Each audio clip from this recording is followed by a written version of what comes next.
que ça marche? Déjà, est-ce que vous m'entendez bien? On va attendre de voir si ça fonctionne. Et ça y est, ça enregistre. Alors, je commence. Eh bien, donc je me représente. Bonjour à toutes et à tous. Je suis donc Candice Chailloux. Je suis chargée de la valorisation du doctorat à UPFC et je suis accompagnée pour l'animation et la modération de cette soirée par ma collègue Nourane Bouznif, qui est chargée de mission réseau des alumni à UPFC. Vous nous avez sans doute déjà vu, déjà entendu, déjà écouté. On est ravis de vous accueillir ce soir, en fait, pour un after-work au format un petit peu particulier, peut-être que celui que vous connaissez habituellement, puisqu'on a un autre format d'after-work qui s'appelle Voix de docteur, qui présente des parcours professionnels de docteurs en emploi. Là, on est vraiment sur un autre format qui est plutôt un format d'information sur des événements, des dispositifs, des programmes qui nous semblent avoir du sens et qui peuvent aussi servir, hein, puisque nous, notre objectif, c'est quand même de vous proposer des événements au service de votre carrière. Donc, ces dispositifs qui ont du sens pour votre projet personnel et professionnel. Donc, ce soir, on a eu envie de mettre en lumière des dispositifs qui sont intégrés dans le cadre du catalogue de formation doctorale transversale. Donc, ça a aussi effectivement un lien potentiel avec votre plan individuel de formation. Donc, des programmes autour de l'engagement solidaire pour la réussite des élèves. Alors, peut-être que certains d'entre vous se sont déjà engagés bénévolement dans des actions au service d'autres personnes, ont déjà eu pensé à le faire. Peut-être que certains sont plus avancés dans leur interrogation par rapport à ça. On avait vraiment envie, nous, de vous présenter ces deux dispositifs-là que je nomme tout de suite, qui sont le dispositif des cordées de la réussite et les actions de l'AFEV, qui est l'association de la Fondation étudiante pour la ville. Ce sont des dispositifs d'accompagnement, d'engagement solidaire qui visent vraiment à lutter contre les inégalités et à accompagner des élèves pour leur réussite, qu'elle soit scolaire ou autre, en fait, leur réussite dans la vie. Alors, je ne vais pas vous en parler parce que je pense que les personnes les mieux placées pour en parler, ce sont leurs coordinateurs que j'appelle à la barre des témoins. J'aime bien dire ça dans les afterwork.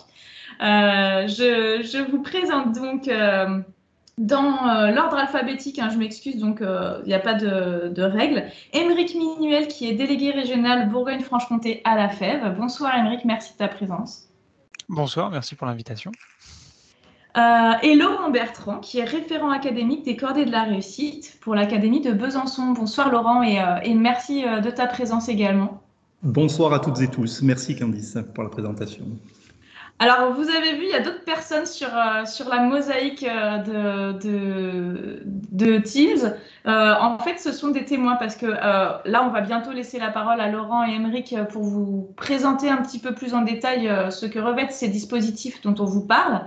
Mais à l'issue de leur présentation, on avait envie aussi de laisser la voix à des gens qui l'ont vécu de près, puisque ce sont soit des doctorants à l'époque qui étaient doctorants, qui peuvent être docteurs maintenant, qui ont expérimenté l'un ou l'autre de ces dispositifs, soit potentiellement des élèves. Émeric, peut-être tu m'avais dit qu'il y aurait peut-être quelqu'un qui interviendrait. Oui, je comptais sur une jeune qui aurait pu être là, mais qui malheureusement ne sera pas avec nous. On verra, mais voilà, peut-être que tu donneras aussi ton regard au travers des discussions que tu as pu avoir avec elle. Nous avons aussi la présence d'un enseignant qui est étroitement impliqué notamment dans le dispositif des cordées de la réussite, qui est Laurent Desplanques. Donc, je vous remercie Audrey, Franck, Alex et Laurent qui êtes là pour le moment pour votre témoignage à venir. Et puis, voilà, je pense que je vais m'arrêter de parler parce que maintenant, c'est plutôt à nos invités de parler. Peut-être juste une petite précision. Vous avez vu qu'il y a un chat. Donc, à tout moment, on vous invite vraiment à vous exprimer sur ce chat, poser toutes vos questions. Vous avez vu, vous n'êtes pas très, très nombreux ce soir, donc profitez-en. Vous avez tous les intervenants pour vous tout seuls, presque. Donc, n'hésitez pas à intervenir. Vous pouvez même poser vos questions en direct si on voit que les interventions sont assez égrenées. N'hésitez pas aussi à prendre la parole.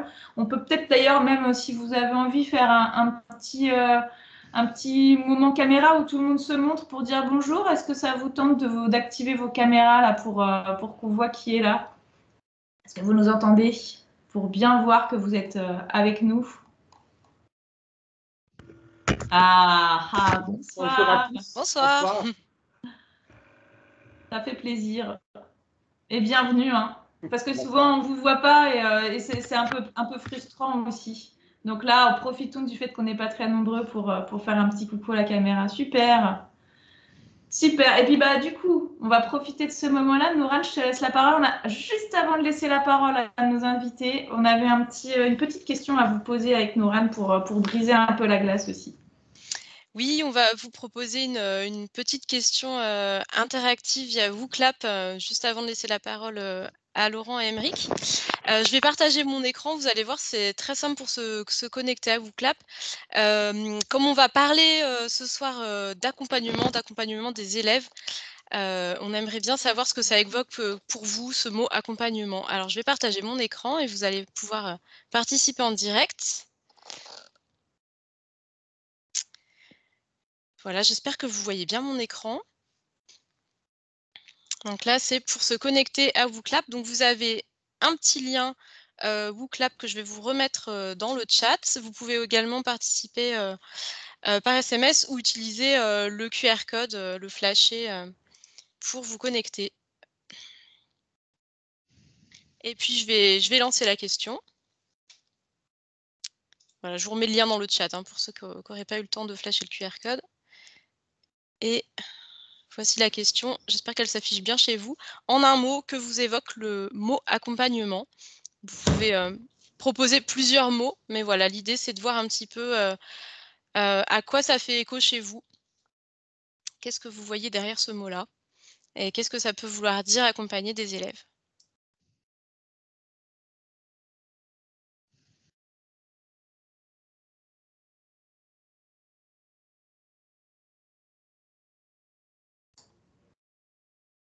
Alors, on a déjà quelques mots qui s'affichent. Aide, solidarité, soutenir, suivre,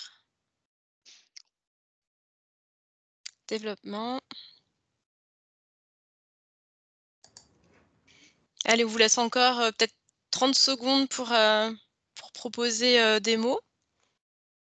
Et peut-être que sur ces mots, nos interlocuteurs, nos intervenants pourront peut-être rebondir dans le cadre de leur présentation. Ça vous évoque peut-être des choses, donc n'hésitez pas. Co-construction également.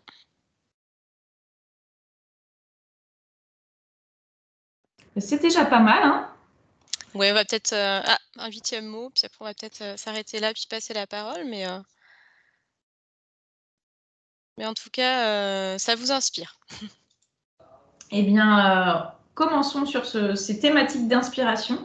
Voilà, peut-être Laurent et Aymeric, je ne sais pas si vous avez quelque chose à nous partager ou une présentation, quelque chose, ou ça va être... Non, ok. Eh bien, alors, la parole vous est laissée. Je vous laisse débuter. Donc, Laurent Bertrand, référent académique des cordées de la réussite de l'Académie de Besançon, et Aymeric Minuel, délégué régional Bourgogne-Franche-Comté à la FEV. Dites-nous tout sur vos deux programmes. Alors, Aymeric, voilà, on va parler à deux voix. Donc, on voulait juste quand même vous dire que dans nos deux structures respectives, la mienne étant l'éducation nationale et puis celle d'Aymeric étant une association étudiante, donc la FEV, on a quand même une vocation et une volonté commune en fait d'agir. D'ailleurs, on travaille beaucoup ensemble. On est partenaires et néanmoins amis, voilà, sur ces sujets-là. Et notre volonté commune, elle s'exprime dans notre vocation à aider les jeunes à surmonter les inégalités sociales, les inégalités de genre, les inégalités culturelles, les inégalités géographiques où les jeunes se situent, pour briser l'autocensure dont ils peuvent qu'ils peuvent développer pour essayer de briser leur plafond de verre et leur permettre effectivement d'ambitionner et de réussir dans des domaines soit qu'ils n'explorent pas, soit qu'ils s'interdisent. Et nos deux structures, voilà, et nos deux actions, nos deux activités, elles conduisent à ça. Je ne sais pas, Aymeric, si tu veux compléter, mais on est vraiment sur un sujet commun à ce niveau-là. Oui, c'est ça. C'était vraiment important pour nous de commencer par vous présenter ce qui nous rassemble, finalement le pourquoi on agit. Vous verrez que dans le comment, il y a des rapprochements, des ressemblances importantes. Il y a aussi des différences notables, parce qu'on voilà, on s'adresse pas forcément aux mêmes jeunes, on n'intervient pas de la même façon. On vous présentera tout ça.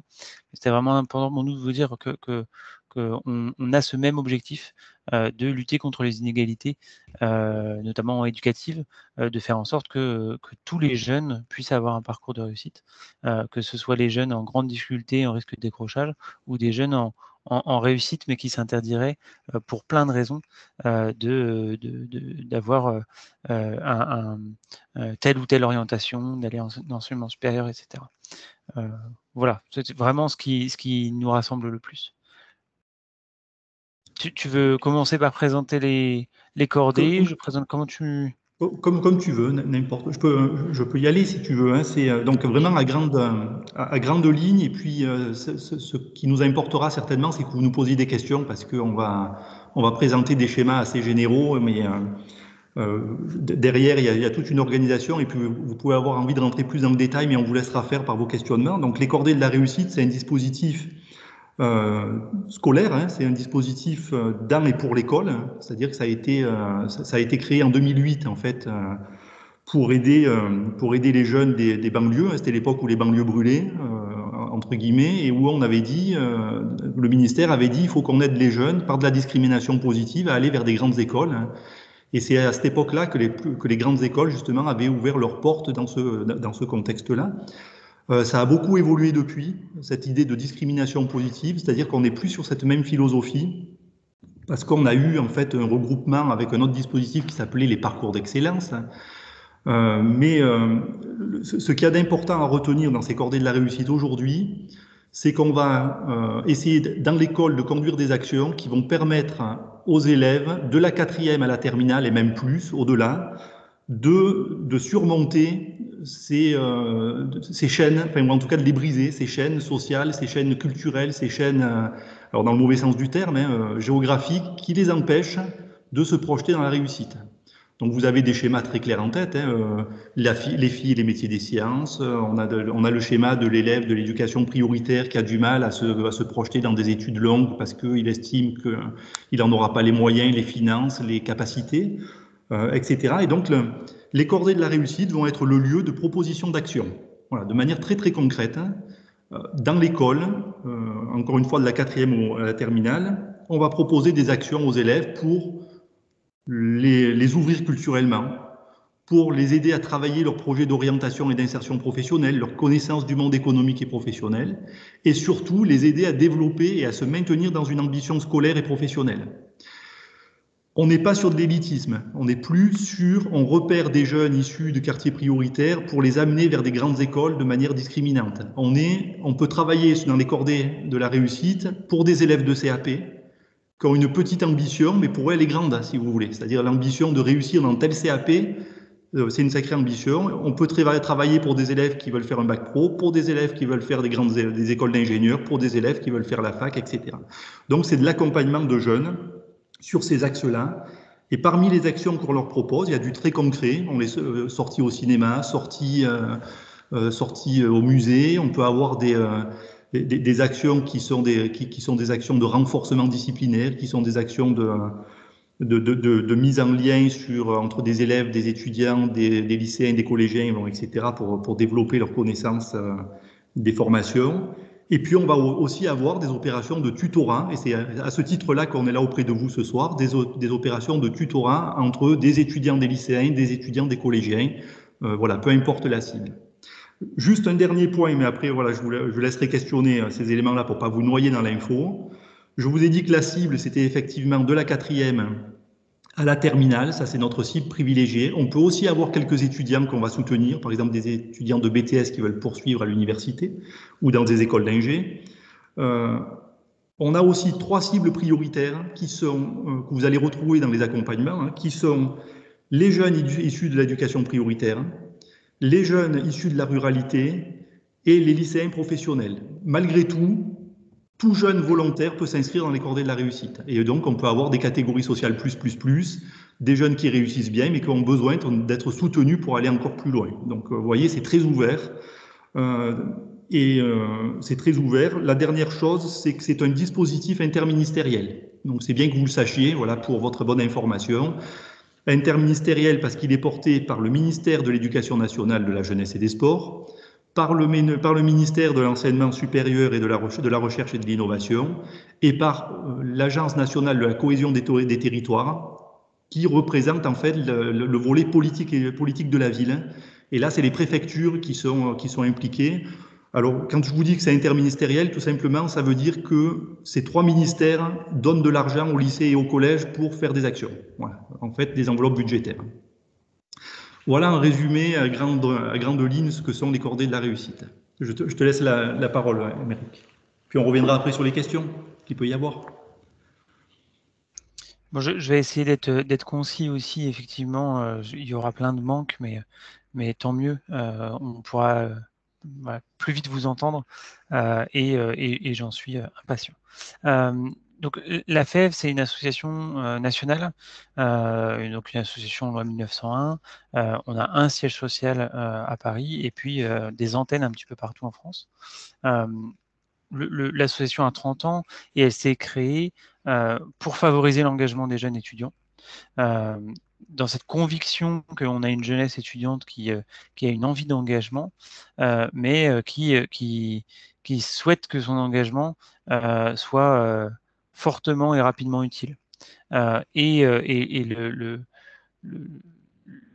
la destination de cet engagement, on l'a voulu au service de la lutte contre les inégalités et pour la réussite de tous les jeunes dans leur parcours, effectivement en parcours scolaire, mais aussi parcours de vie.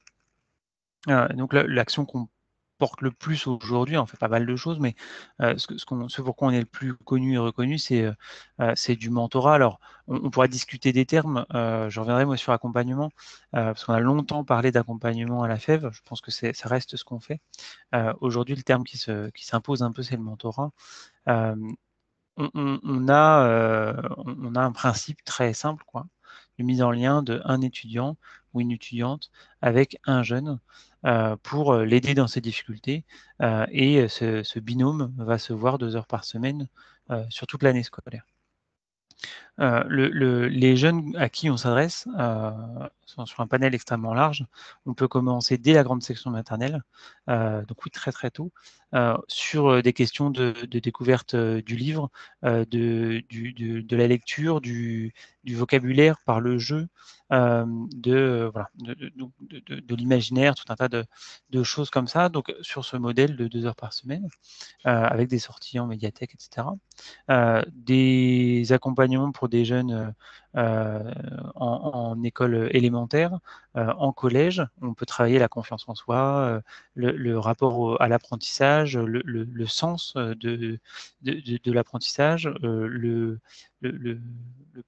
l'orientation et le projet futur, ou aussi désacraliser l'importance de ce projet et des choix immuables qu'on peut faire à un moment donné, de parler de ce que c'est qu'être étudiant, au-delà de parler des études, par cette rencontre-là avec un étudiant, finalement c'est quoi un étudiant, et de se rendre compte pour un jeune collégien qu'un étudiant, ça lui ressemble pas mal finalement, qu'on peut avoir eu des difficultés au collège et malgré tout avoir eu le bac et puis être en études supérieures, que c'est pas réservé en fait à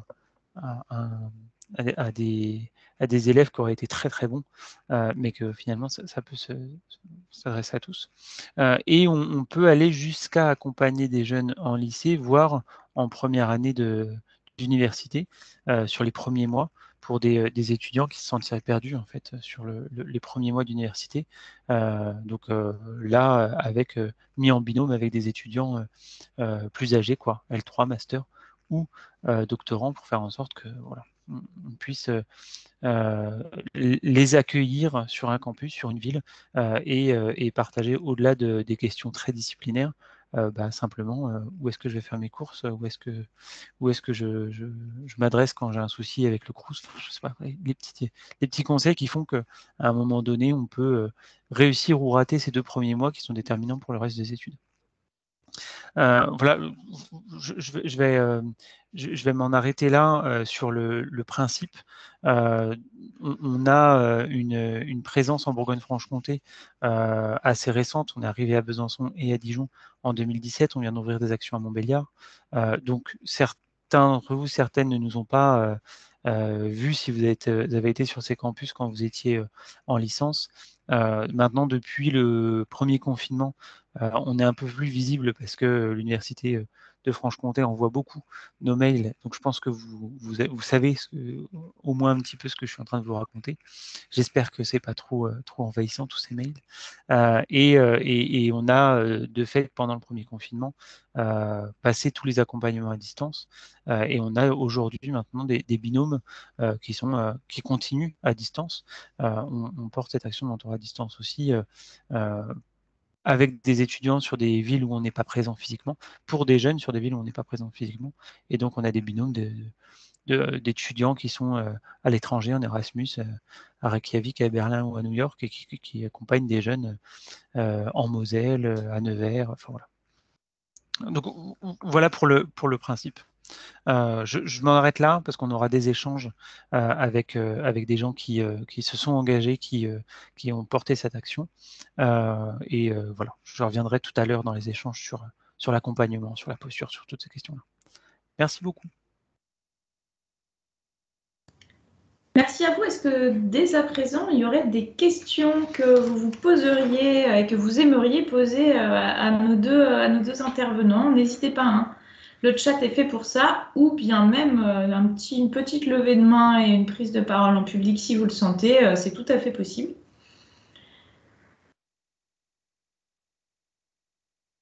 Pour l'instant, pas de questions dans le chat, mais ne soyez pas timides, hein, n'hésitez pas. Après, on peut aussi peut-être poser des questions parce que vous savez que nous, on n'aime pas les blancs. Avec Nouran et nos interlocuteurs, on avait préparé aussi des petites questions à vous poser. Julie. Julie a levé la main. Eh bien, on lui donne la parole. N'hésitez pas, Julie, à vous faire connaître, à activer votre caméra et votre micro si vous voulez poser votre question en direct live. Oui, bien sûr, je vais poser ma question du coup comme ça.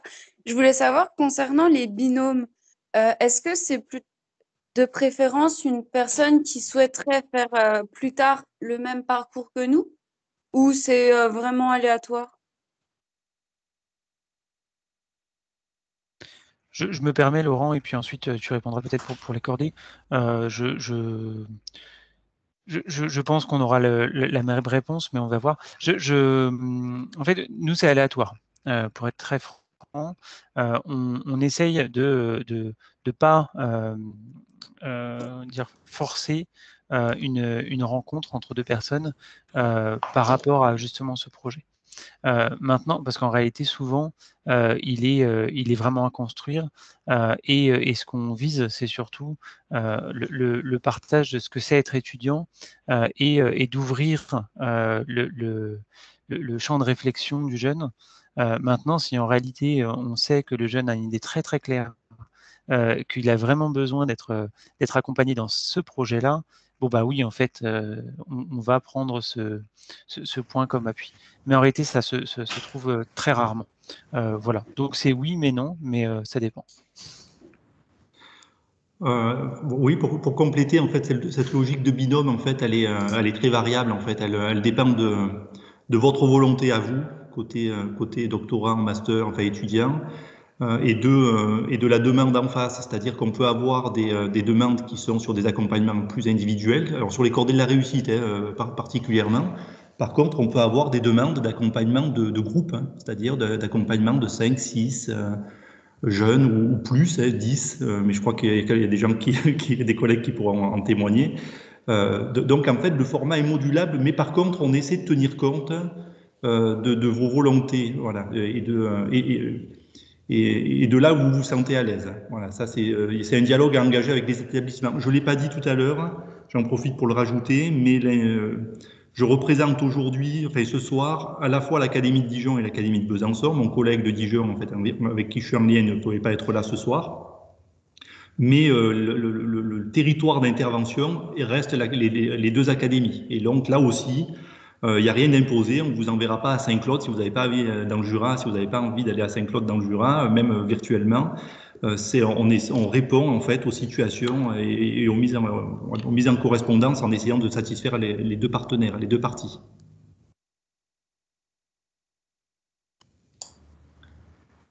Y a-t-il d'autres questions concernant... Ah, Franck. Franck, n'hésite pas à prendre la parole.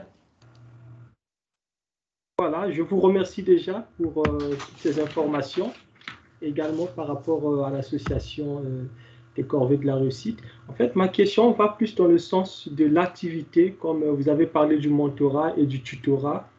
Je veux plus savoir la différence que vous faites entre les deux, parce que, bon, je me suis dit, si c'est un groupe d'étudiants, par exemple 4 personnes qu'il faudrait suivre, est-ce que là, on parle toujours du tutorat ou bien c'est le mentorat? Bon, pour moi, je me dis que le mentorat, ça va peut-être prendre un peu plus, ça va demander un peu plus de temps, une semaine, une année entière, suivre une personne. Voilà. Pour la question du tutorat ou mentorat, Oui. pour être très honnête, c'est un mot qu'on utilise. Les cordées parlent de tutorat, la FEF parle de mentorat, mais dans le fond, on est assez d'accord sur la même chose. D'accord. En fait, on parle là d'un mode d'intervention qui en France est relativement peu défini et sur lequel le terme ne s'impose pas aujourd'hui. On va pouvoir parler de parrainage, on va pouvoir parler de... Donc, ce qui nous rassemble, c'est le fait qu'en fait, on est dans une démarche d'accompagnement.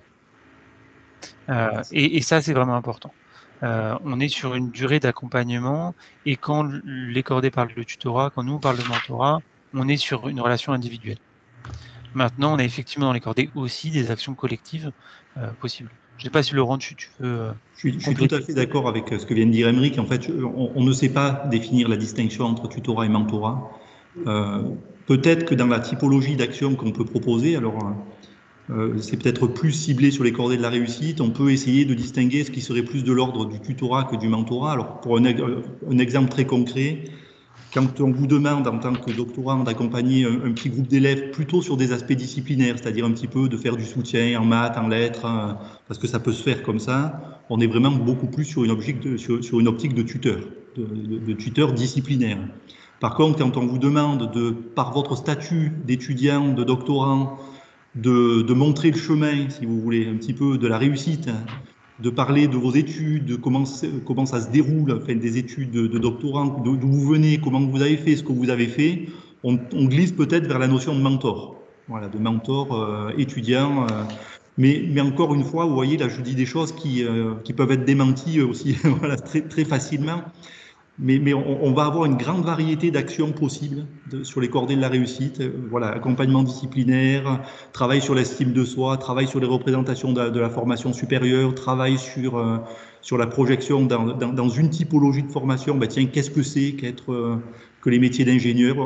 Il y a plein de choses à travailler et à faire, et ça va dépendre en fait des attentes de vos capacités à prendre en charge ces dimensions-là et de la demande en face des établissements scolaires et surtout des élèves. Une autre question, si vous le permettez. Donc, toutes ces activités se font pendant la période scolaire, si je comprends bien. Alors là effectivement, on a deux formats variables. Alors, variables qui peuvent se distinguer. C'est-à-dire que les cordées de la réussite sont plutôt organisées sur le temps scolaire. C'est-à-dire qu'on a une semaine d'école. Il y a un lien de l'étudiant-tuteur qui est avec l'équipe éducative, avec voilà, la structure établissement, donc le proviseur ou le principal de collège, les équipes éducatives, l'élève, et un peu moins les familles, mais il faut y aller, il faut glisser vers ça. Et ça se passe plutôt sur le temps scolaire. Après, si on fait rentrer du distanciel dans l'accompagnement, c'est-à-dire qu'on fait de l'accompagnement aussi via des outils de communication à distance, On peut imaginer que l'accompagnement se fasse aussi en fin d'après-midi, que l'accompagnement se fasse le mercredi après-midi ou que l'accompagnement se fasse le samedi matin. C'est pas interdit, mais c'est pas c'est moins le principe de base. Après, là, je repasse la main du coup à Émeric, qui est là où il y a un format différent. Oui, justement, chez nous, c'est pas dans le temps scolaire. C'est le soir, c'est le mercredi après-midi, c'est le week-end, c'est quand le jeune est chez lui. L'intervention se fait soit en distanciel, soit à domicile. On est vraiment sur l'année scolaire. On essaie de commencer le plus tôt possible dans l'année et d'aller jusqu'à la fin de l'année. Maintenant, s'il y a des échanges pendant les grandes vacances scolaires, bon voilà, c'est possible si le binôme se sent bien, s'entend bien. Mais sinon, on est donc sur la période de l'année scolaire, mais sur des temps dans la semaine extrascolaire. Ok, merci. Moi, j'ai une petite question. En fait, vous avez montré la variété des types d'activités qui peuvent être proposées aux élèves. Ça, c'est quelque chose qui, par exemple, un doctorant qui souhaite s'engager dans l'un ou l'autre de vos dispositifs va manifester ses appétences, ses motivations, les choses qu'il souhaiterait plus faire que d'autres. Et ensuite, en fonction de ça, vous allez trouver l'élève ou le groupe d'élèves ou le projet sur lequel l'orienter. C'est comme ça que ça se passe concrètement sur un peu le matching entre les différents acteurs. Pour ma part, sur les cordées, il faut que ça se passe comme ça, effectivement, parce que en fait, on va avoir une forme de contractualisation entre l'établissement scolaire et l'étudiant tuteur, où on va cocher en fait des activités. Si l'étudiant tuteur dit non, cette activité-là, je ne me sens pas à même de la porter, je serai meilleur ailleurs. On fera en sorte pour que ça se fasse comme ça. C'est-à-dire qu'il y aura ce lien entre l'académie, l'établissement, l'étudiant tuteur qui pourra se faire. On est sur des petits volumes ici, hein, vous voyez, donc on peut faire sur quelque chose d'assez resserré à ce niveau-là. Et il faut que ça s'engage sur cette forme de contractualisation entre les besoins et la volonté de l'étudiant, les besoins et la volonté de l'établissement scolaire et de ses élèves, pour qu'on arrive à ajuster en fait au mieux. On ne force pas. Voilà. On ne va pas forcer l'accompagnement disciplinaire, par exemple en anglais, si l'étudiant tuteur ne se sent pas capable de faire de l'accompagnement disciplinaire en anglais. Voilà. Je vais avoir une réponse qui va être différente selon l'âge du jeune, en fait, accompagné. La grande majorité des jeunes qu'on accompagne présentent à peu près tous les mêmes besoins au fond, d'être accompagnés pour prendre confiance en eux. La majorité des jeunes qu'on accompagne à la FEV sont orientés vers nous, surtout parce qu'ils sont, sinon en décrochage, en tout cas en risque de décrochage futur. Ils sont quand même en fragilité, même très jeunes. Et donc, les actions qui vont être faites avec eux seront à peu près toujours les mêmes, peu importe le jeune qu'on accompagne. C'est surtout dans la rencontre avec le jeune qu'on va voir vers où on va pouvoir aller. Donc, finalement, pour des jeunes, je veux dire, avant la troisième, quoi, bon, on va proposer plus aux étudiants d'accompagner quelqu'un selon le lieu d'habitation, le trajet à faire pour l'étudiant. Faire en sorte que l'étudiant ait le moins de trajet à faire pour pouvoir s'y rendre. Et c'est à peu près tout, le seul critère qu'on va vraiment prendre. Passé la troisième et au lycée, on sait que les demandes en termes scolaires qui pourront être formulées seront plus compliquées si on se sent mal à l'aise avec une matière en particulier. Pour tout étudiant qui a eu le bac, même si on n'est pas très à l'aise en maths, un jeune de 5e qui a des difficultés en maths, on arrivera à retrouver avec le jeune où on peut avoir les réponses, le cours, et réexpliquer. Quelqu'un qui a été fâché avec les maths, avec un élève de première, on va mettre l'étudiant en difficulté. Et là, c'est pas une bonne. Voilà. Donc là, on va. Si l'étudiant nous dit, moi, je souhaiterais accompagner plutôt un lycéen, on va aussi voir sur quelle matière, s'il s'agit d'accompagnement disciplinaire, sur quelles peuvent être ses appétences, etc. En réalité, de manière générale, on essaye d'avoir le moins de critères possible pour créer la rencontre. D'une part parce que très vite, on n'arrive pas à trouver, à ce que ça matche avec un autre jeune, quoi. Parce si on a trop de critères, on n'y arrive pas. Donc vraiment, c'est à quel moment ils sont dispo, est-ce qu'ils peuvent se voir, et si oui, ben voilà, c'est parti. Et l'autre raison, c'est que souvent, en forçant une rencontre, parce qu'on s'est dit, bah, tiens, ils ont l'air d'avoir les mêmes passions, et donc ça peut marcher, et ben ça marche pas forcément. Par contre, des rencontres tout à fait inattendues peuvent permettre à chacun d'apprendre de l'autre. Et donc voilà, on va laisser aussi beaucoup de chance au hasard finalement dans cette rencontre. Donc majoritairement, on ne va pas trop le faire, mais on va surtout être vigilant à ne pas mettre l'étudiant en difficulté sur des questions disciplinaires. C'est vraiment ça, pour nous, l'important. Très bien. Eh ben, on parlait de cette expérience. On va bientôt laisser la parole à nos témoins. Et on salue Marion qui a laissé un petit message sur le chat qui est une autre témoin qu'on n'a pas salué tout à l'heure et qui va bientôt intervenir. Peut-être avant de laisser la parole à nos témoins, avec Nourane, on s'était posé la question justement en fait de cette participation. Nourane, ça te dirait qu'on demande à nos participants combien d'étudiants par an s'engagent? Oui, tout à fait. Ouais, ouais. Allez, on part sur une deuxième question WooClap. Je vais vous remettre le petit lien dans le chat pour ceux qui ne l'ont pas. Parce que là, vous allez en avoir un petit aperçu, un petit florilège de gens qui se sont engagés. Mais à votre avis, combien il y a de personnes qui s'engagent sur l'académie? Alors, je repartage mon sur écran. ces deux programmes. Hop. Alors, on dit l'académie, mais je crois que c'est l'académie de Besançon, hein, c'est ça. Vraiment là. Ouais, c'est ça. Alors, attendez, il faut que je partage mon écran. Tac.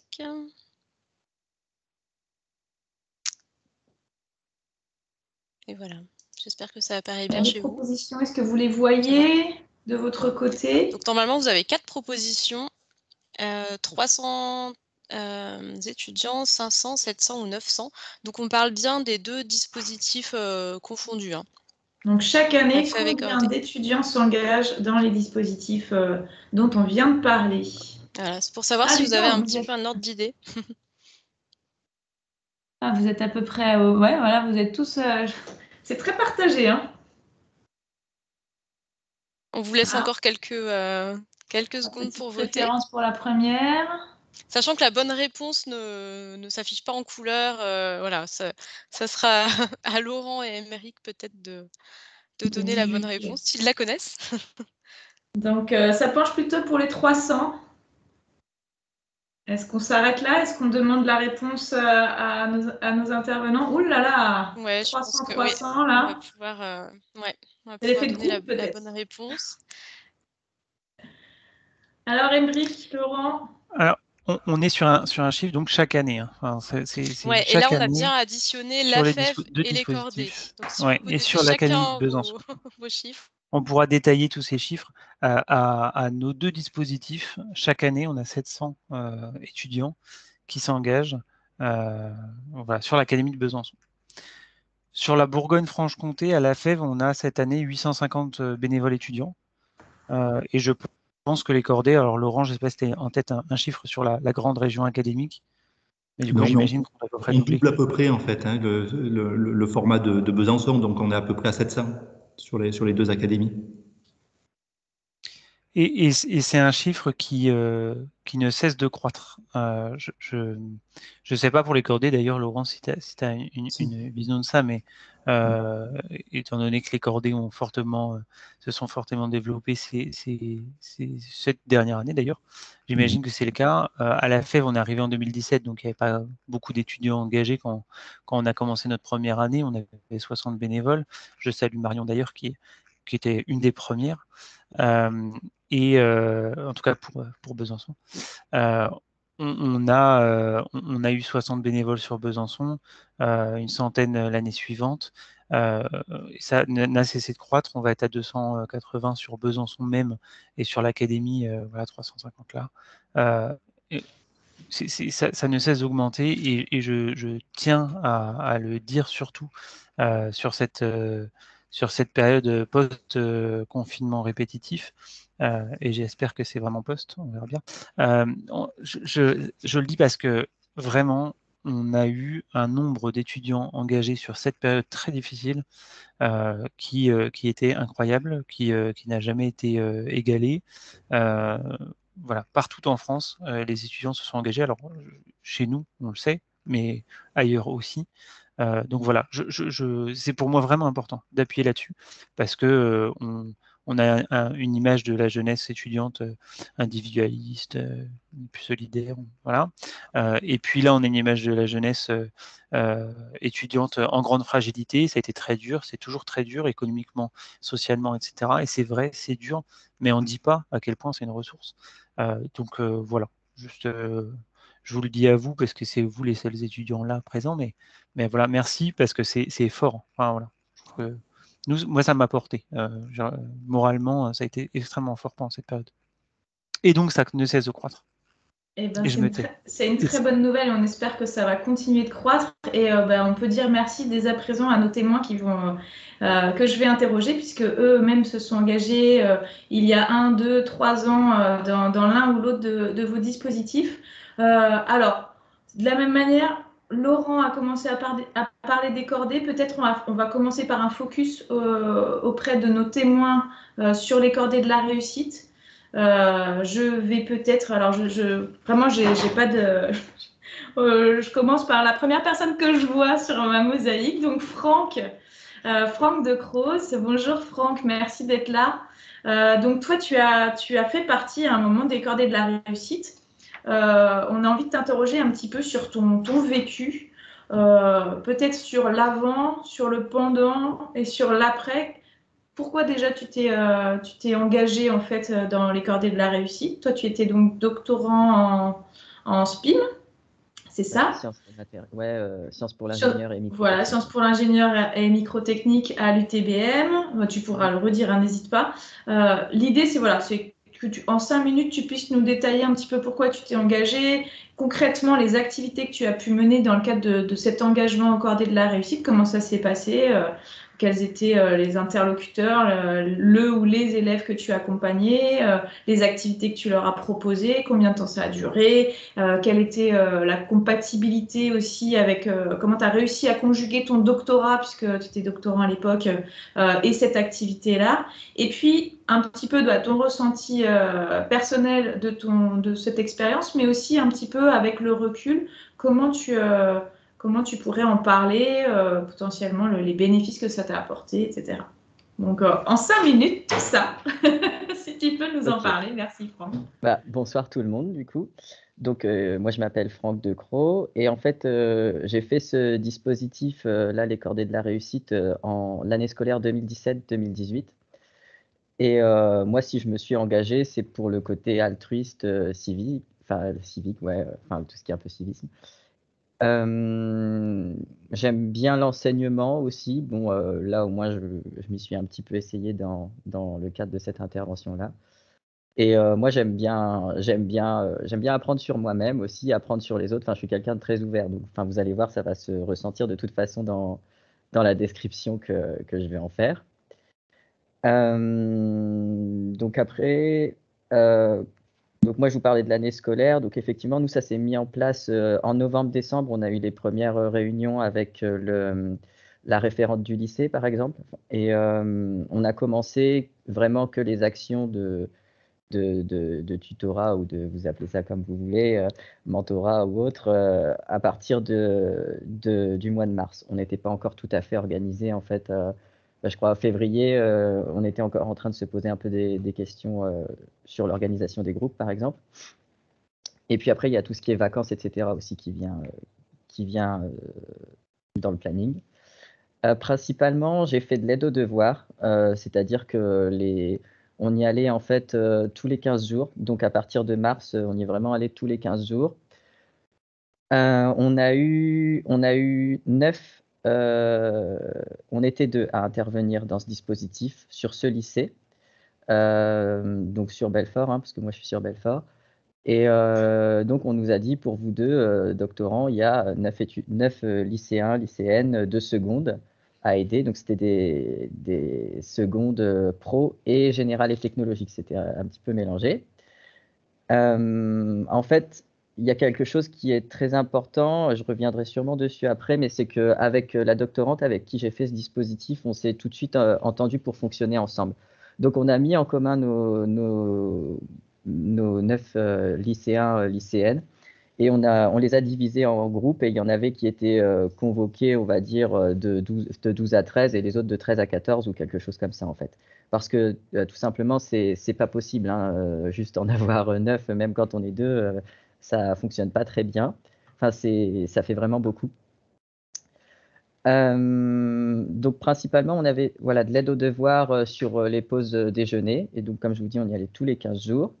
Et en fait, c'était inclus dans la mission, hein, de base.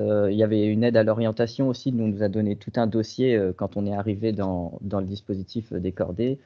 Et donc, il y a l'aide aux devoirs, l'aide à l'orientation, et puis une visite aussi à organiser pour les aider sur leur orientation professionnelle. Enfin, au moins une, en fait.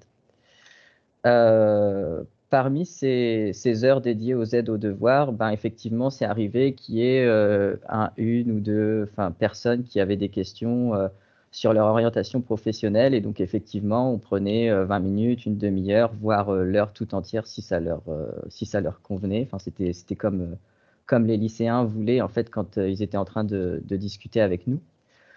Et on essayait de les aider du mieux qu'on pouvait. Et en fait, l'idée étant de dire quand on peut pas que voilà, on ne peut pas aider ou qu'on ne sait pas, et de réorienter, parce qu'effectivement, c'est sûrement ce qui est de plus utile à faire. Mais bon, généralement, on s'est quand même senti très à l'aise avec la doctorante pour ce qui était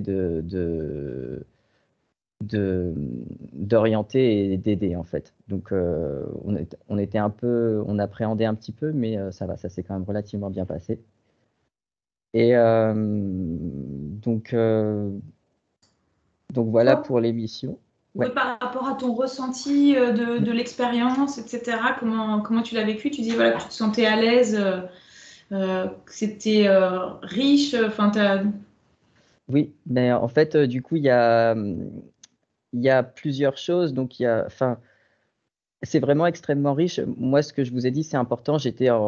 On s'est tout de suite entendu avec la doctorante avec qui je l'ai fait et avec qui je faisais ce dispositif, et on a pu décupler comme ça beaucoup de choses par rapport à comment est-ce qu'on enseigne, comment est-ce qu'on s'organise, comment est-ce qu'on divise les groupes, et être complémentaire, en fait, quand ça passait pas forcément bien avec un lycéen, une lycéenne, que l'autre vienne et que l'autre essaye, et des fois ça passe mieux avec quelqu'un d'autre, et on apprend beaucoup comme ça.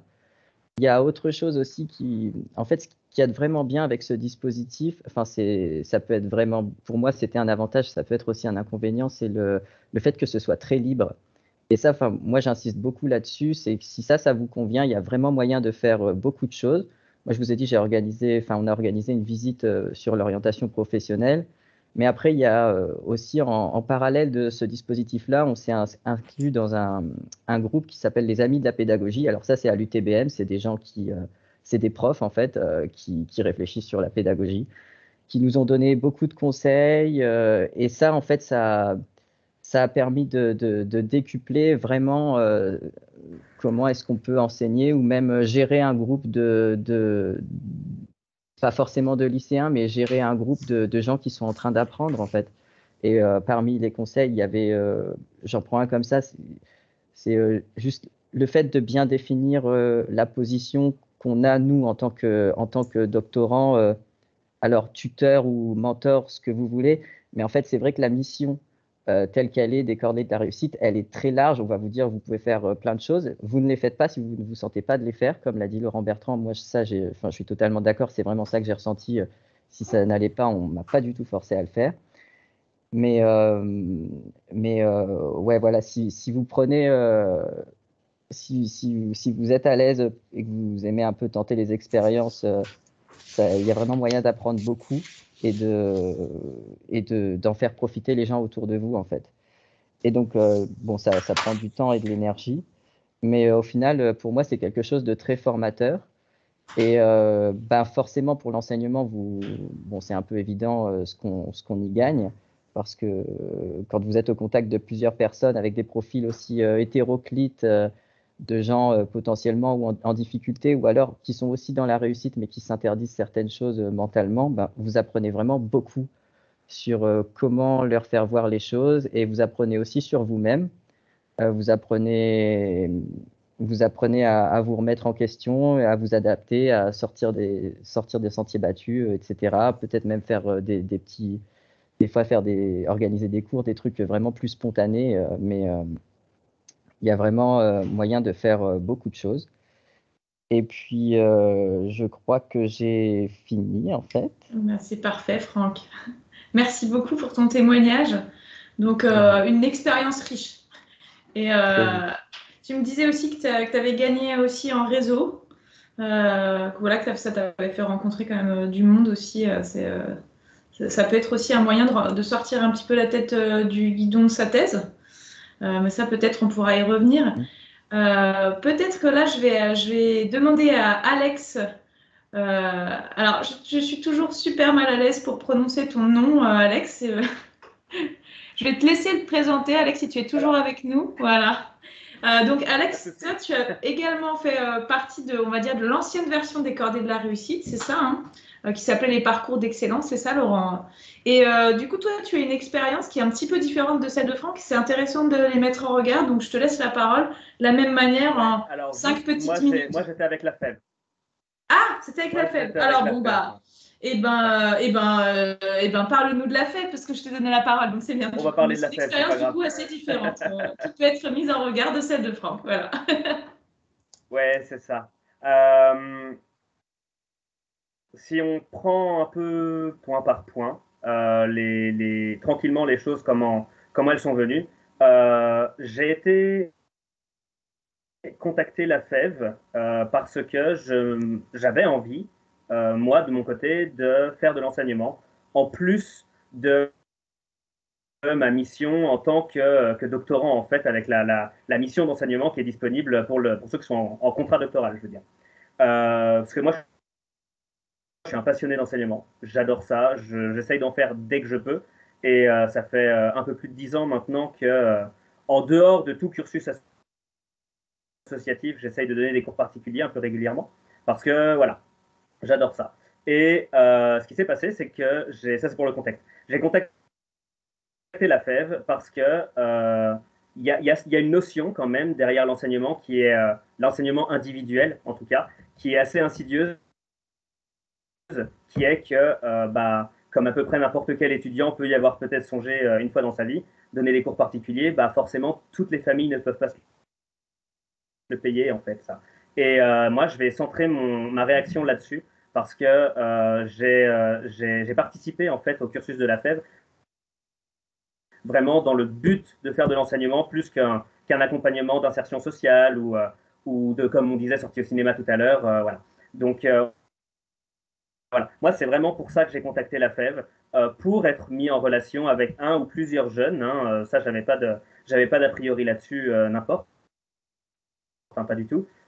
Justement, dans le but de les aider, ces jeunes qui peuvent ne pas avoir du tout les moyens, que ce soit dû à une famille pauvre, ou tout simplement parce que c'est une famille de réfugiés, parce que ça arrive. Et je suis notamment tombé avec des gens, j'étais mis en relation avec des gens qui étaient réfugiés d'Afrique du Nord, qui ont fui une guerre civile. Et en fait, ce qui s'est passé, c'est que je suis arrivé, moi, au milieu de cette famille-là, vraiment, j'ai rencontré des gens adorables. Et en plus, c'est tombé quelques mois avant le Covid, en fait, avant le premier confinement. Donc, voilà, je me suis engagé pour ça, et puis j'ai eu mon lot de surprises, parce qu'avec le Covid, forcément, il a fallu tout organiser, il a fallu s'organiser vraiment pour faire quelque chose de bien et de concret aussi pour ce jeune, parce que forcément, on ne pouvait pas sortir, on ne pouvait pas se rencontrer, tout ça. On s'était rencontrés un peu en amont, avant que tout ça commence, Donc toute cette histoire de pandémie commence, mais après, il a fallu s'adapter, il a fallu s'organiser. Ce qui s'est passé, c'est que moi, pendant ma thèse, j'ai eu une thèse un peu olé olé, hein, on va dire. Tout s'est pas passé comme prévu. Donc du coup, j'avais pas forcément le temps de passer 2 heures par semaine. Pardon? Tu étais en quelle discipline? Ou tu es en quelle discipline? Oui. Alors, moi je suis en thèse de chimie. Je fais une thèse de chimie à l'Université de Bourgogne à Dijon. Voilà. Et bon, mes résultats n'ont pas été dans le sens espéré, même pas du tout. Donc du coup, c'était une des conditions que j'avais malheureusement quand j'ai contacté la FEF, qui était, j'ai pas le temps je ne peux pas m'engager à faire 2 heures par semaine. Je vais faire au moins 1 heure, mais je vais faire ce que je peux. En gros, c'était un peu l'idée. Je vais faire 1 heure par semaine au minimum, mais je ne peux pas m'engager à faire 2 heures, et donc un accompagnement un peu plus d'insertion sociale, comme je disais tout à l'heure. C'est pour ça que j'ai ciblé sur l'enseignement, parce qu'on peut délimiter des horaires. Bref, ça c'est autre chose. Mais voilà. Du coup, quand tout a commencé au niveau Covid, ce que j'ai fait, c'est que je me suis acheté un tableau blanc, des feutres, et puis vas-y, hein, depuis mon canapé, je lui ai fait cours tous les dimanches. Voilà. Parce que il fallait bien qu'il ait son bac, en fait, tout simplement. Moi, sur mon ressenti perso à moi, c'était déjà important parce qu'il en va de mon ambition d'enseignant, entre guillemets. Et après, derrière, il y avait aussi une question d'engagement qui était super importante avec un jeune qui avait des attentes, qui avait besoin d'aide et qui ne pouvait pas se payer une autre aide parce que il avait un contexte familial qui était quand même assez compliqué. Ils m'ont expliqué rapidement, c'est difficile d'être réfugié quand même à un moment donné. On ne se rend pas forcément compte de cette mesure-là. Et c'est vrai que moi, derrière mon ordi, derrière ma caméra, j'ai essayé de faire au mieux pour qu'il puisse et rendre ses DM et comprendre ses cours. Et bon, il parlait bien français, donc du coup, ça avait quand même une dimension beaucoup plus simple, parce que malheureusement, toutes les familles de réfugiés n'ont pas un niveau de français qui soit vraiment très, très important. Donc voilà, là-dessus, moi, j'ai pu orienter entre guillemets, mon enseignement plus facilement par rapport à ses besoins et ses attentes. Mais voilà. Donc, en fait, ça, c'est vraiment sur la notion de l'engagement de ma part. Je pense qu'il faut aider un peu les laisser pour compte, quel que soit quel que soit le milieu social duquel ils viennent, en fait, parce que malheureusement, malgré toutes les actions qui existent et que notamment nos 2 intervenants du départ, Laurent et Émeric, nous ont bien parlé de tout ça. Hein. Malgré toutes les actions qui existent, malheureusement, il manque en fait du personnel sur le terrain pour venir apporter ce soutien à toutes ces familles qui en ont besoin. Et voilà, c'est pour ça que moi, je me suis engagé là-dedans. Et tu me disais, Alex, que tu étais encore en contact. Donc éthiquement, c'est important. Ouais, pardon, il y a un petit décalage entre, à mon avis, ce qu'on entend, ce que tu entends de nous. Mais je voulais te demander du coup, parce que l'issue de cet engagement, tu disais que tu accompagnais un terminal réfugié. Est-ce qu'il a eu son bac au final et est-ce que tu es toujours en contact avec lui? Ouais, effectivement, il a eu son bac. Hein. Je suis toujours en contact avec lui régulièrement. On parle. Il est en fac de musicologie. Il fait ses études tranquillement et il fait son truc, quoi. Il fait son chemin. Et ouais, moi, je l'aidais vraiment en maths et en physique-chimie à la base et il a fini par avoir son bac et tout s'est bien passé. C'était compliqué, mais tout s'est bien passé. Eh bien, félicitations, merci pour ce témoignage. Peut-être qu'il y aura des questions qui te seront posées par la suite. On va peut-être passer à un autre témoignage. Je vois que le temps tourne. Je suis toujours un petit peu la maîtresse du temps. Peut-être du coup, là, je vais peut-être donner la parole à un enseignant. Du coup, l'enseignant qui est venu témoigner pour nous des cordées de la réussite. Bonjour Laurent. Alors, un autre Laurent Desplanques. Bonjour, est-ce que vous nous entendez? Alors, je vous entends très bien. Est-ce que vous m'entendez, vous? On vous entend très très bien. Donc, n'hésitez pas. Alors, vous, de votre côté, quel ressenti, quel témoignage vous pourriez nous faire du dispositif des cordées de la réussite et peut-être nous resituer un peu comment vous vous placez dans ce long dispositif qui est une chaîne un peu humaine, en fait, au service de la réussite des élèves? Alors bonsoir à tous. D'abord, je suis ravi d'avoir résolu une de mes grandes angoisses existentielles du moment sur le tutorat, le mentorat et le parrainage. On voit bien en fait que tout ça se mélange assez rapidement quand on est dans des expérimentations de terrain. Les dénominations doivent sûrement servir à quelque chose, mais sur le terrain, la distinction est compliquée entre le partage d'expérience, la méthodologie, la capacité qu'ont les étudiants à ouvrir l'esprit des élèves. Moi, je travaille avec des collégiens. Je travaille au collège Vauban à Belfort. Je suis référent cordé pour le collège et puis je suis missionné par Laurent Bertrand, que je remercie pour sa confiance, pour essayer de dynamiser un peu les cordées sur le Nord-Franche-Comté. Voilà, donc ça c'est ma fonction. Moi je suis entré dans le dispositif par les parcours d'excellence. J'animais un atelier de philosophie au collège Vauban et sur le travail justement sur la confiance en soi, l'estime de soi, tout ça m'intéressait et puis j'ai été contacté ensuite pour développer ça et puis maintenant les parcours sont devenus les cordées, enfin tout ça a fusionné. En ce qui concerne le tutorat directement, alors je vais vous faire part de 3 expériences de façon très synthétique, hein. L'une des expériences a été le tutorat d'un étudiant de Sciences Po à Lille dans le cadre du PEI, Sciences Po Lille, qui en plus en 2019 était en train de faire ses études à Londres. Et donc il a fait sur toute l'année scolaire un tutorat avec un groupe d'élèves qui ont participé au PEI Sciences Po Lille. En visio, en permanence, et ça a été très enrichissant pour les étudiants qui sont allés d'ailleurs présenter leur projet là seulement en octobre de cette année à cause de la situation sanitaire, et ils ont pu aller visiter les locaux de Sciences Po Lille. Donc, je pense qu'en termes d'ouverture d'esprit et surtout de possibilités d'ouvrir des possibles, pardon, je crois vraiment que leur expérience là a été extrêmement positive. Autre forme de tutorat depuis 2 ou 3 ans avec l'UTBM, notamment, alors la première année ça a été assez classique avec une présentation des parcours, etc. Et puis l'année dernière, les 2 étudiantes qui sont venues faire le tutorat au collège avec un groupe d'une dizaine de collégiens, que des filles, ont vraiment proposé un projet global, c'est-à-dire la conception, la réalisation et la production d'un objet. Avec, alors l'année précédente, la participation à la journée ingénieur, le défi ingénieur, je crois que ça s'appelait comme ça. Et cette année, c'était la visite du Crunch Lab de Belfort. Donc un projet assez global mené par les étudiantes, alors au cours duquel, elles faisaient à la fois du tutorat, de la méthodologie, du mentorat, etc. Et puis le dernier partenariat, on va dire, en date, c'est pour ça d'ailleurs que je suis avec vous depuis l'IUT de Belfort.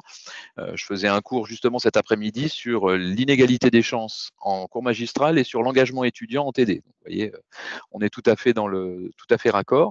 Et ben c'est une nouveauté alors sur une brillante idée de Laurent, l'idée de créer un club des cordées qui est finalement pris en main par les collégiens eux-mêmes. Et ce sont eux qui sont à l'initiative de toutes les organisations. C'est-à-dire qu'ils se réunissent tous les jeudis après-midi pendant 1 heure.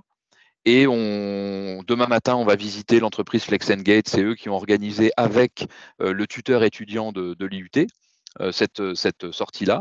Ils ont déjà en projet une visite chez GE, un concert à Dijon, une visite d'un domaine viticole dans le Mâconnais. Enfin, voilà. Une ouverture totale sur tout un tas de possibles, et avec cette nouveauté que ce sont les élèves qui prennent en main l'organisation. Évidemment, on a un regard un petit peu derrière, mais alors cette année, c'est hallucinant, et la bonne idée a été d'ouvrir les cordées à partir de la classe de 4e. Parce que notre responsable du club des cordées, là, c'est une élève de 3e qui a déjà 1 année d'expérience et qui fait déjà des choses assez incroyables. Voilà, donc diversité d'expériences de terrain, c'est ce que je voulais apporter comme type de témoignage. Voilà. Eh bien, merci beaucoup Laurent pour ce témoignage d'un côté enseignant. Alors, il nous reste encore, il me semble, 2 témoins. Je vois Audrey qui est en bas à gauche de mon écran. Audrey, est-ce que tu nous entends? Est-ce qu'on peut t'entendre? On te voit en tout cas. Alors moi, bonjour à tous. Bonjour, merci d'être avec nous. Je ne sais pas si vous m'entendez par contre. On t'entend très bien. Parfait. Donc, moi, je suis intervenue dans le cadre de la FEV. Donc, j'ai commencé en janvier de l'année 2018 et j'ai terminé en fait l'année scolaire à ce moment-là. Alors, au niveau du commencement de l'aventure, on va dire, en doctorat et même un peu avant, j'avais déjà envie en fait, de faire du soutien scolaire. J'avais besoin de me sentir utile. J'avais envie d'enseigner. Donc, c'était déjà quelque chose, une idée qui me trottait dans la tête, on va dire. Et il me semble que c'était à la rentrée des doctorants qu'on avait eu donc cette année-là, où on nous avait présenté un peu l'association. Et du coup, je m'étais dit, bah, pourquoi pas en fait, tenter l'expérience avec cette association-là, que je ne connaissais pas du tout d'ailleurs à ce moment-là. Donc, je m'étais rapprochée de l'association. On m'avait présenté donc les différentes options. Et du coup, je m'étais engagée en me disant que bah, j'allais tenter l'expérience. Voilà. Donc, j'ai encadré cette année-là une personne, une jeune fille qui était en terminale scientifique. Donc, à la base, c'était pas forcément la personne que j'avais demandé. En fait, j'avais un peu peur en fait de m'engager sur des premières et des terminales scientifiques pour une première expérience. Mais en fait, en parlant avec les référents de la FEV, on m'avait fait comprendre que justement, j'étais pas obligée si je me sentais pas à l'aise dans certaines matières, de lui faire cours dans ces matières-là, et qu'en fait, ça serait, en fait, on m'avait demandé d'essayer quand même d'encadrer et d'aider cette jeune fille. Donc, on avait convenu de faire quelques séances d'essai, où finalement, ça s'est très bien passé, donc on a continué. Alors, au niveau du concret, ce qui s'est passé, donc je l'encadrais, en fait, j'allais la voir chez elle. Donc, elle n'habitait pas très loin de chez moi. Hein, c'était comme l'a dit la personne tout à l'heure qui représente l'association. Donc, j'y allais tranquillement à pied. C'était pas très, très loin. On s'était donné rendez-vous le vendredi soir de 18h à 20h. De cette façon-là, en fait, ça m'impactait pas trop sur mon doctorat, vu que bah, le vendredi, en règle générale, j'avais fini tout ce qui était manip. Parce que bon, moi, je fais une thèse dans le génie des procédés et la microbiologie. Donc, en règle générale, le vendredi soir, les expériences étaient terminées. Et elle avait fini la semaine. Et du coup, en fait, on faisait un peu un bilan de la semaine, de ce qu'elle avait vu dans la semaine, ce qui lui avait posé de difficultés. On faisait un peu de devoirs pour la semaine d'après, s'il y avait des DM, tout ça. Je l'aidais principalement sur les matières scientifiques, mais pas que. Dès qu'elle avait besoin d'aide, par exemple en français, en philo ou en histoire-géographie, et que c'était quelque chose que je me sentais... la thématique du devoir me parlait, j'avais encore des notions où j'avais possibilité de l'aider dessus, en fait, on ne se restreignait pas à certaines matières, mais c'était principalement mathématiques, physique et chimie. Et bien sûr, sciences et vie de la Terre. Au niveau de l'organisation en elle-même, c'est pareil, j'avais un référent donc, qui m'appelait plutôt, pas que j'appelais, qui m'appelait, il me semble, une fois toutes les 2 semaines ou une fois par mois pour me demander en fait si ça se passait bien, s'il n'y avait pas de problème avec l'élève ou avec sa famille. Donc moi, tout s'est très bien passé en fait pendant toute la durée de l'encadrement. L'objectif, c'était le bac, parce qu'elle était en terminale S et qu'elle avait... donc, c'était une élève qui était très sérieuse, qui avait un peu de manque de confiance en elle et qui commençait en fait à avoir des difficultés à l'arrivée de la terminale. Et en fait, c'était surtout l'aider sur les petits points qui la bloquaient, l'aider un peu à prendre confiance en elle. Et au fur et à mesure des séances, ça s'est également transformé un petit peu en question sur comment ça se passe après la terminale, quand on est à l'université. Est-ce que, par exemple, elle voulait faire du droit à l'époque? Est-ce que je connaissais des personnes qui étaient en droit? Comment ça se passait concrètement? C'était quoi la vie étudiante? Puis voilà, donc c'était un petit peu tous ces thèmes-là qu'on a abordés de la transition entre le lycée et l'université, l'accompagnement jusqu'au bac avec surtout beaucoup de soutien moral. Rassurer un peu les parents aussi. Il y avait souvent les grandes sœurs aussi, les parents qui venaient voir si tout allait bien, si elle était sûre, si je pensais qu'elle allait bien avoir son bac, ce genre de choses-là. Et c'était des personnes très, très gentilles. Vraiment, tout s'est très bien passé avec eux. J'étais très contente d'y aller. Pendant les vacances scolaires, on ne faisait pas d'accompagnement, on prenait chacun une pause et en fait on se retrouvait chaque période scolaire, on reprenait. Il n'y a pas eu de ma part et de sa part d'interruption des 2 heures, sauf maladie ou sauf vraiment un cas très exceptionnel, mais le créneau nous allait bien. Et après, donc nous on s'est vraiment cantonné à ça. Il n'y a pas eu de visite. Je sais que ça se faisait, enfin on m'avait proposé de le faire à la FEV, des sorties culturelles avec les élèves. Et nous, en fait, l'objectif, c'était vraiment le bac. Donc, en fait, on s'est vraiment concentré là-dessus. Donc, on n'a pas fait ça, mais ça aurait pu être une possibilité parce qu'on s'entendait bien, mais voilà. Et donc, quand elle a eu son bac, après, déjà, elle m'a averti qu'elle l'avait bien eu, donc j'étais contente. Et ensuite, on n'a pas réellement on n'a pas continué à échanger. Notre objectif à nous, c'était vraiment d'aller jusqu'au bac. Et après, de fil en aiguille, on s'est un peu perdu, on n'a pas continué. Ça m'aurait plu de continuer plus, mais là, je commençais à rentrer en fin d'année de thèse. Je me suis dit, bon là, je ne me sens pas de re-encadrer encore à cette période-là une personne en terminale pour aller jusqu'au bac. C'était un petit peu beaucoup pour moi. Donc, j'ai arrêté là, mais j'en garde vraiment un bon souvenir. C'était vraiment une bonne expérience. Super, merci beaucoup Audrey pour ce témoignage qui va quand même assez dans le sens de ce qu'on a entendu aussi sur l'enrichissement aussi mutuel de ce type d'engagement. Et ce qui vous rejoint, c'est quand même aussi toute cette motivation d'avoir une forme de sentiment d'utilité et de lutte aussi contre les inégalités dont on parle depuis le début. Du coup, je vais appeler à la barre notre dernier témoin. Il me semble que c'est Marion qui a manifesté sa présence tout à l'heure. Marion, est-ce qu'on peut te voir et t'entendre maintenant? Est-ce que toi, tu peux donc... Alors, il y a peut-être un petit peu une inégalité de témoignage. On a beaucoup de gens qui ont participé aux actions de la FEB.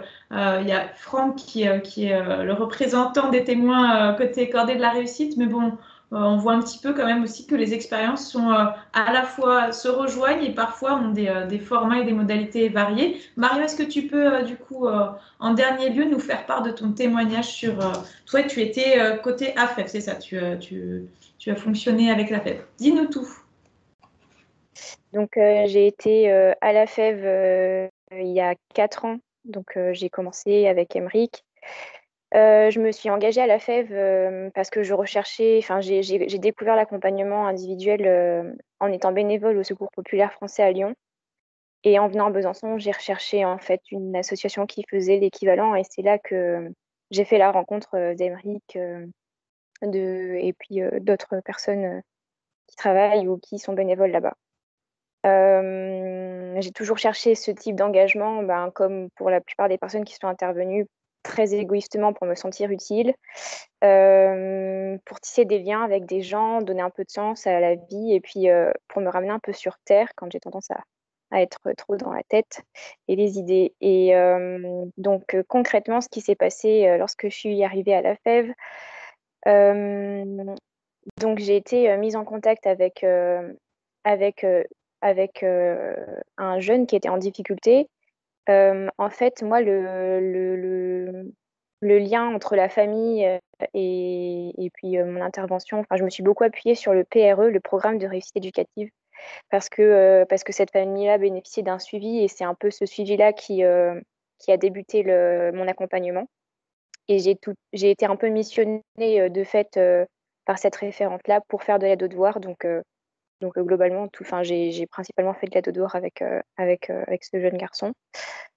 Et puis, Quel âge avait-il, excuse-moi Marion? Quel âge avait l'élève que tu accompagnais? En quelle classe était-il? Il était en CM2. Et donc, la première année ou les premiers 6 mois, parce que j'ai dû commencer en cours d'année, on s'était mis d'accord pour se retrouver les lundis et mardis soirs. On ne pouvait pas travailler chez lui parce qu'il n'avait pas de chambre personnelle. Il y avait pas, c'était pas un environnement qui était favorable pour travailler. Et donc, on s'était mis d'accord pour que j'aille le chercher à l'école les lundis et mardis soirs. Et puis, on allait travailler à la bibliothèque du quartier. Et puis, je le ramenais chez lui après. Et donc, on a fait ça pendant toute son année de CM2.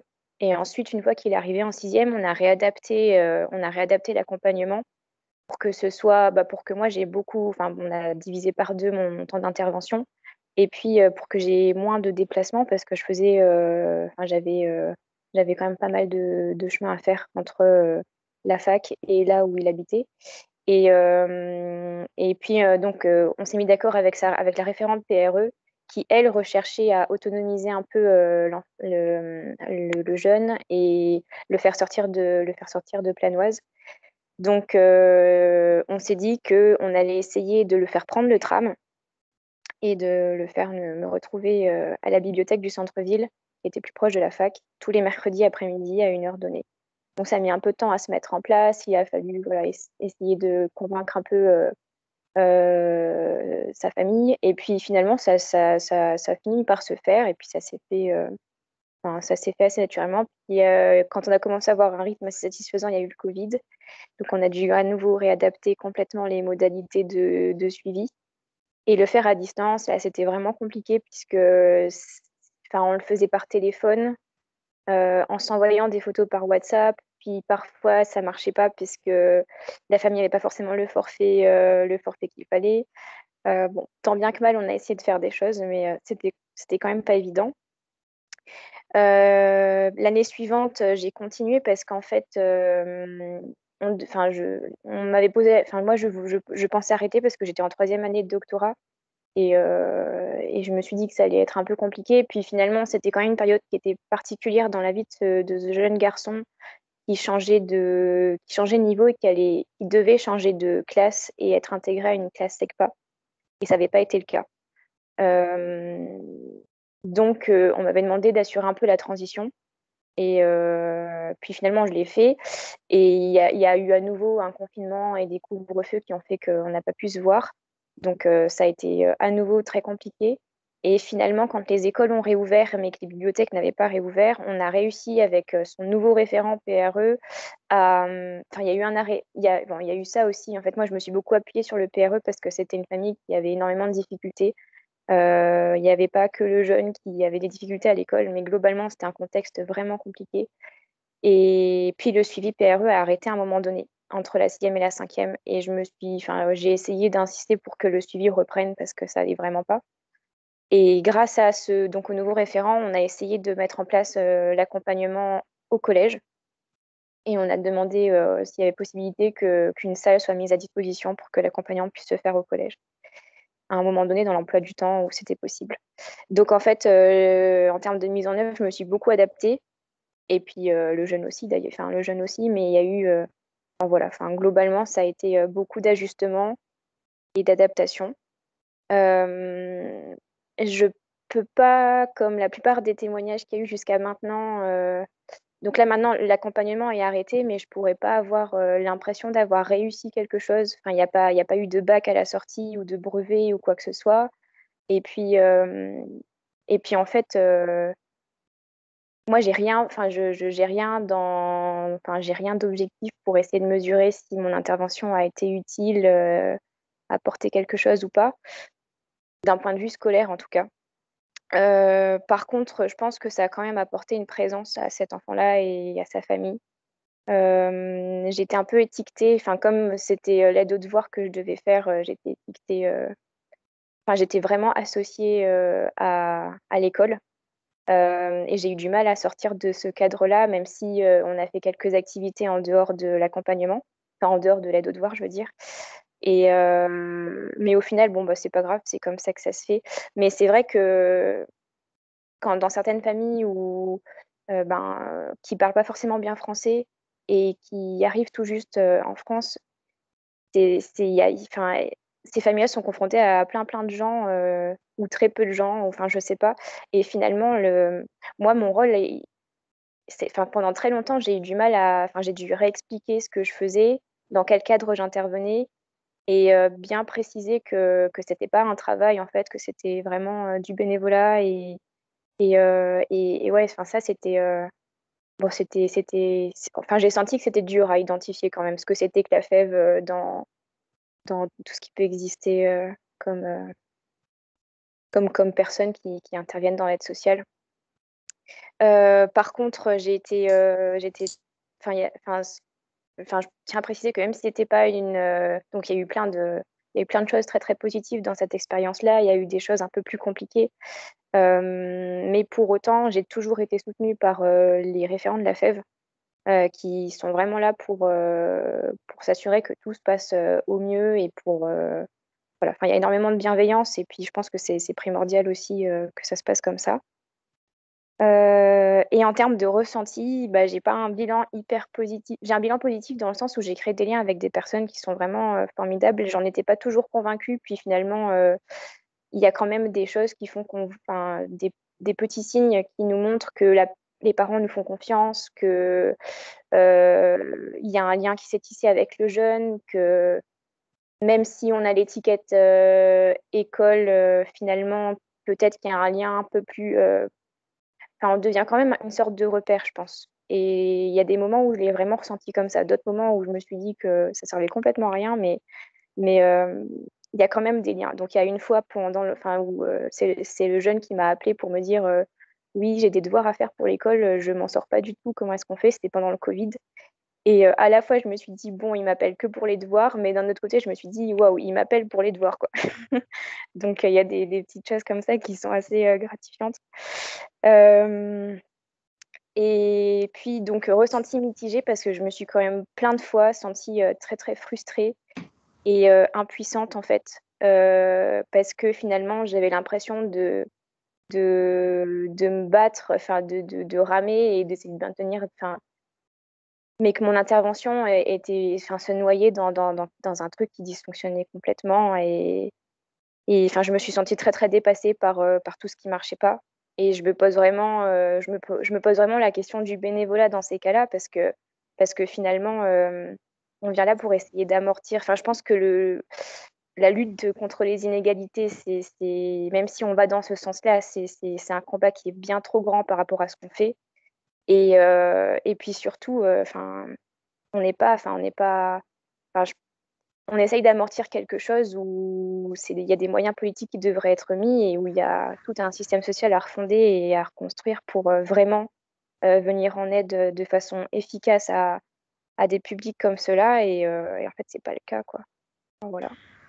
Merci Marion, Laurent et Émeric, si vous voulez rebondir en 1 minute sur peut-être les témoignages et après on va peut-être laisser la place aux questions parce que le temps tourne et aux questions que vous auriez à poser à nos témoins qui sont encore là avec nous. Voilà, je vois qu'il est déjà 19h, on vous avait annoncé la fin à 19h, on va prendre peut-être encore une dizaine de minutes pour justement ce temps de questions. Laurent, Émeric, par rapport aux témoignages qui ont été faits, peut-être une réaction d'eux?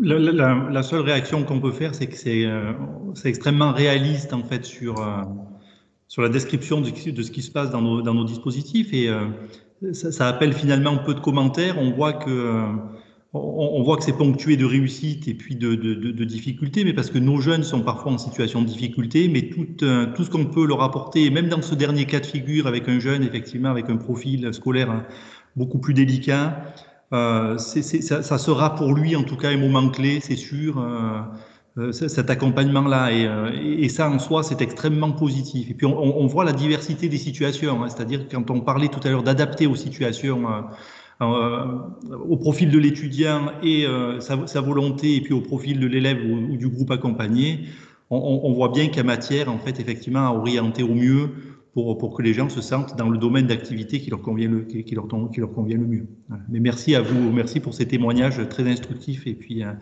pour votre engouement, en fait, sur les sujets qui a été ressenti de manière très nette. Oui, vraiment un grand merci pour votre engagement et pour votre témoignage ce soir. Moi, je vais juste rajouter que je crois que c'est vraiment très compliqué de pouvoir voir l'impact de ce type d'engagement. Qu'est-ce qu'on a permis, qu'est-ce que ça nous a apporté, de le voir dans le temps aussi. On a beaucoup parlé évidemment avec Marion à l'époque. Merci d'ailleurs pour toutes ces années. C'est quand même assez l'abnégation pour cette situation pas facile et en même temps, du coup, cet accompagnement, on ne sait pas quand ça germera. Moi, ce que je suis convaincu, c'est que pour tous les jeunes et pour tous les étudiants qui s'engagent dans ce type d'action, à un moment donné, c'est déjà le message que s'engager, c'est possible, que la solidarité, ça existe, et que ça, à un moment donné, de toute façon, ça va faire son chemin dans la tête de tous ceux qui ont été concernés par ça, aussi les grands frères, les petits frères, les petites sœurs, les parents, les camarades de classe qui ont entendu parler de ça. Et ça, enfin voilà, pour moi, c'est vraiment énorme. Et puis, c'est dommage parce que Céocène n'est pas là ce soir pour nous en parler, mais Céocène, c'est la jeune que j'ai accompagnée quand j'étais étudiant. Elle était en CM2, maintenant la deuxième année de fac. Il a fallu, je sais pas, 5 ou 6 ans pour qu'elle exprime ce qui s'est passé dans l'accompagnement et ce que ça lui a apporté. Voilà, enfin, bref. Donc j'ai la chance de l'avoir encore et elle peut maintenant me le dire. Il y a tellement de jeunes qu'on ne voit plus et on ne sait pas ce que ça apportera. Moi, je suis convaincu que de toute façon, on a une petite graine qui, à un moment donné, va germer et va produire des choses. Et donc voilà. Merci beaucoup. Merci beaucoup. Alors vraiment merci à toutes et à tous. Est-ce que vous, participants, vous avez des questions à poser? Là, c'est le moment parce qu'on va bientôt devoir clôturer cet afterwork. Donc ça, c'est vraiment le moment du temps de questions. Si vous avez des questions sur voilà, les activités, le ressenti, je crois que quelqu'un est en train d'écrire quelque chose, Nourane. Oui, je vois François-Claude Rey qui Alors François-Claude, tu es arrivé en retard, mais tu peux tout à fait prendre la parole vu qu'on n'est pas très nombreux. Donc si tu préfères t'exprimer directement, c'est possible. D'ordinaire... Ah bah voilà. Nourane, je te laisse poser la question. Oui. Alors François-Claude nous demande, que diriez-vous pour attirer la participation d'autres doctorants? Comment est-ce qu'on convainc les doctorants peut-être de s'engager dans ce type de dispositif? Et moi, je me dis que ça peut peut-être être un peu effrayant quand on mène sa thèse, de devoir en plus s'engager à côté dans l'accompagnement de jeunes. Qu'est-ce qu'on peut leur dire aux doctorants? En tout premier lieu, c'est quand même une sacrée aventure humaine qui permet de développer des compétences transversales qui sont reconnues. C'est-à-dire que je crois que dans notre monde aujourd'hui, de s'engager socialement, de s'engager solidairement, de s'engager citoyennement, c'est quelque chose qui est recherché dans l'entreprise. Donc déjà en soi, c'est pas du temps perdu, c'est du temps de développement personnel et professionnel au bout du compte. Donc ça c'est une toute première chose.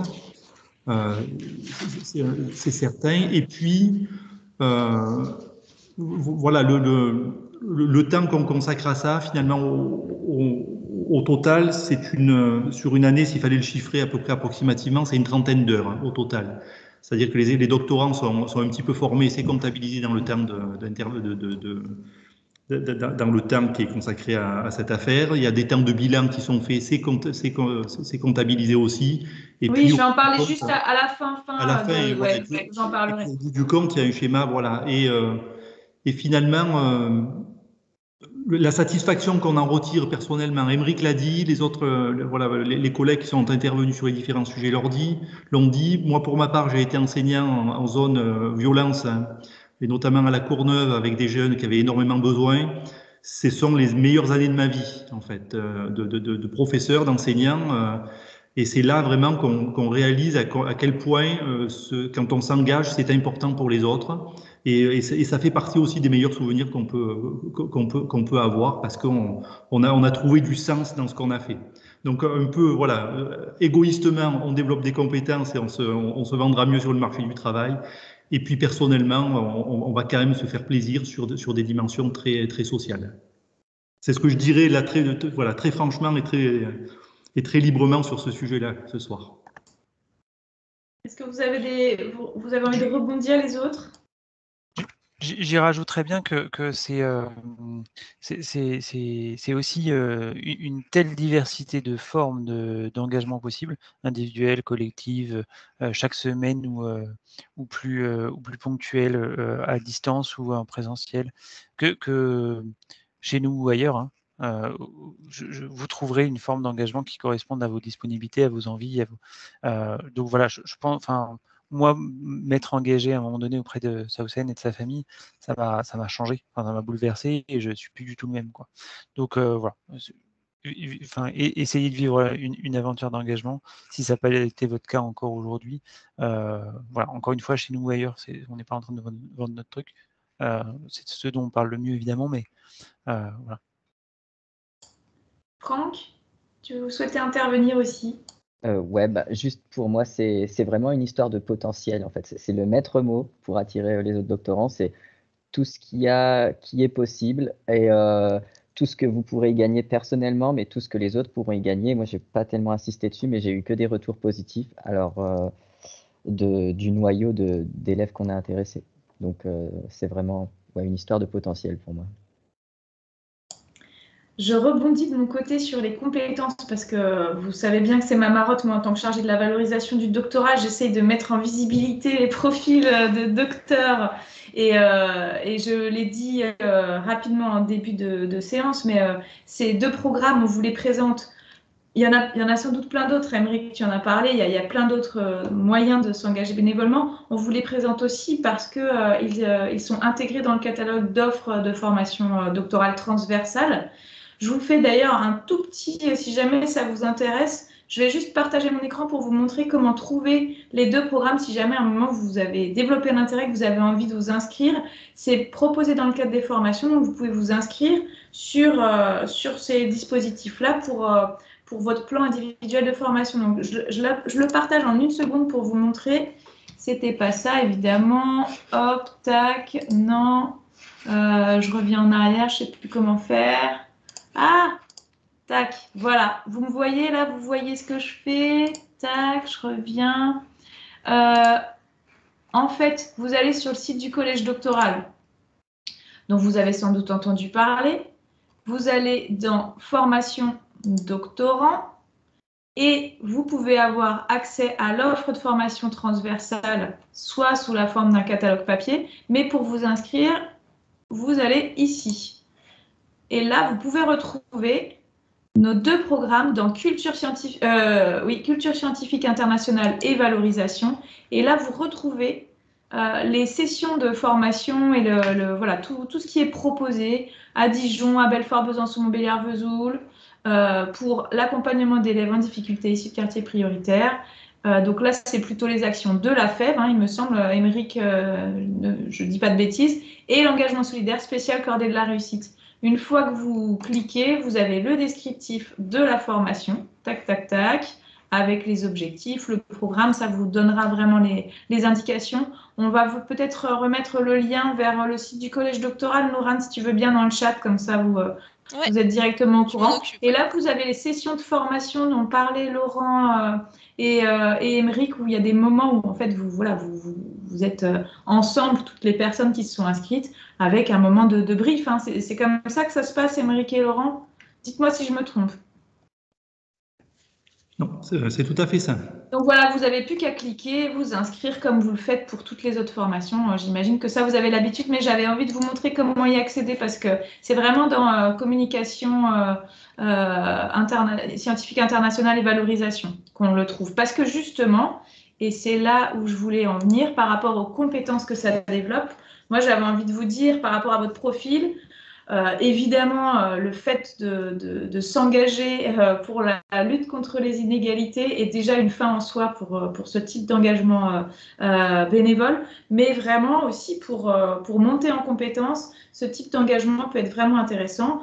Ça a été dit, pour monter en compétences en termes d'enseignement et de vulgarisation, s'adresser à différents types de publics, c'est une compétence qui est hautement recherchée dans tous les secteurs, que ce soit académique ou extra-académique après la thèse.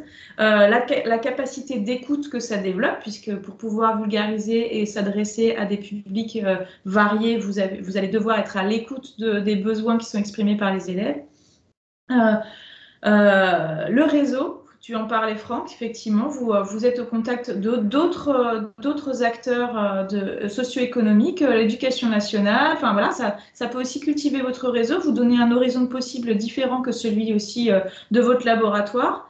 Et puis, souvent, en thèse, on a un peu la tête dans le guidon. Ça peut aussi permettre de sortir un petit peu, de prendre du recul. Comme le disait aussi Marion, c'est-à-dire des fois se décentrer et puis prendre un petit peu de hauteur par rapport à ce qui nous arrive, ça peut être intéressant. Et évidemment, ce sentiment d'utilité dont on a parlé, ça peut permettre... Alors, parfois, ça peut être frustrant, comme le disait Marion, mais ça peut aussi vous permettre de redorer un peu votre estime de vous-même, de vous sentir utile. C'est aussi un moment intéressant pour votre estime de vous-même. Et des fois, on en a besoin en doctorat aussi de savoir se rassurer sur ce qu'on peut faire. Donc, j'avais juste envie de dire ça, mais je laisse la place à d'autres questions qui pourraient être posées à nos intervenants. N'hésitez pas, c'est encore le moment et après, on se laissera.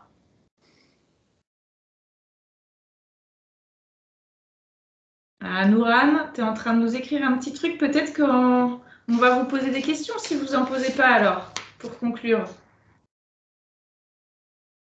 Pas d'autres questions pour l'instant.